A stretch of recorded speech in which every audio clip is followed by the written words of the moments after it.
and some of the beautiful tips you've shared so far, I think are really useful for people to just check in with themselves. It's all about that regular check-in, 100%. creating space for that regularly. Like I do that through spending time on my own, which is something I've learned over the last few years, or meditation, or, you know, I live in my head a lot. I like to journal, like kind of notes on my phone. People have different outlets. Do you kind of have something that...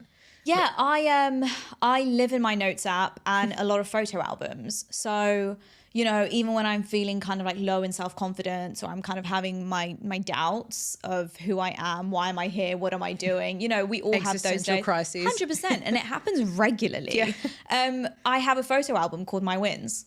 And I take photos from tiny little things to, oh, I actually made dinner this week, all the way through to hosting one of the biggest events of the year. It ranges, but what I like to do is that is my reminder album. I just skim through those photos and I'm like, you did that. You did that. No one else did it. You did it. Beautiful. And it's just a tiny little reminder to me that, hang on a second. Yes, you're thinking way in the future of like, I'm not where I want to be. It's 2024. I should have X amount. I should be doing this. I should be hosting this many things. No, let's look back and see how far you've come.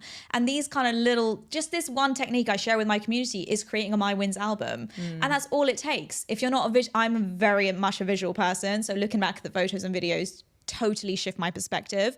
Sometimes it's just on your notes. Sometimes it's just listing out my January wins and then saying, this is what I did this month. And I'm really bloody proud of myself for that. So recognizing that and what we were talking about earlier was kind of like loud confidence versus soft confidence. You know, you're speaking about your sisters and how they're quite fiery. That's loud confidence. But then there's others of us that would consider ourselves introverts that have that soft confidence.